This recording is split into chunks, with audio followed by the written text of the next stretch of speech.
Salut à toi, bienvenue sur Chaud l'Artisan. Donc je te fais une petite vidéo, je suis chez une cliente, je viens de remplacer un chauffe-eau de 150 litres par un chauffe-eau de 100 litres. Je t'explique pourquoi. La maison est équipée simplement d'une douche, un évier et un lavabo.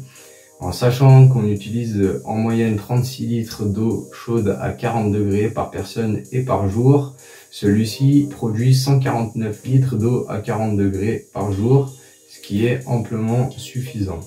Voilà pourquoi j'ai changé la taille pour faire quelques économies. Ensuite, je te fais cette vidéo surtout pour t'expliquer pourquoi j'ai mis ce vase d'expansion.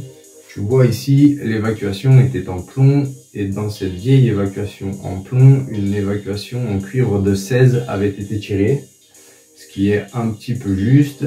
Donc j'en profite pour mettre ce vase qui va me permettre de supprimer l'évacuation et qui va permettre également de faire des économies. Dans ton eau sanitaire qui alimente ton habitation, la pression est à 3 bars. Une fois qu'elle arrive dans ton chauffe-eau en volume fermé, elle va monter en température et en pression. Et le groupe de sécurité qui a pour fonction, pour une de ses fonctions d'être une soupape de sécurité, va cracher la pression à partir de 7 bars. Donc, à chaque chauffe, tu vas jeter de l'eau à l'égout. Ce vase d'expansion, lui, va avoir deux parties distinctes, séparées par une membrane en caoutchouc qui se trouve au milieu. Ici se trouve l'eau de ton volume de ballon, ton eau chauffée. Et de ce côté, un gaz neutre, de l'azote régulièrement.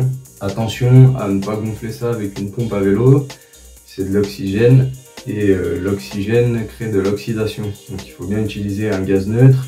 Tu peux acheter des petites bombes avec un petit mano, tu viens, tu branches là, et tu regonfles ça tranquille, ça coûte pas très cher. Il faut investir ce genre de truc.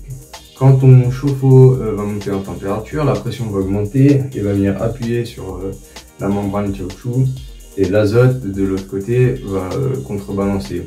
Une fois que le volume va donc refroidir, et ben, la membrane va retrouver sa position et l'eau retourner dans le ballon. Donc, on va jamais atteindre les 7 bars, la soupape ne va pas s'ouvrir, il n'y aura pas d'eau qui va s'évacuer par ici, et donc tu fais des économies d'eau à chaque chauffe. Maintenant, tu vas me dire pourquoi je ne l'ai pas installé sur l'eau froide. Effectivement, quand on regarde toutes les notices des fabricants, ils l'installent à l'eau froide. J'ai pas fait ça pour plusieurs raisons. La première, c'est qu'il est strictement interdit de mettre quoi que ce soit entre ton groupe de sécurité et ton chauffe-eau. Donc c'est la raison pour laquelle je ne l'ai pas mis là. Il fera tout à fait son rôle côté eau chaude.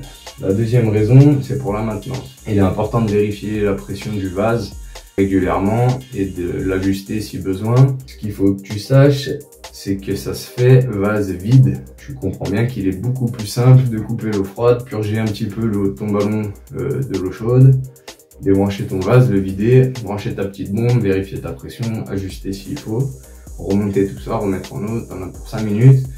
Alors que s'il faut que tu vidanges tes 100 litres à chaque fois, bah c'est de l'eau perdue, d'électricité pour rechauffer le volume d'eau, et puis du temps perdu aussi en intervention.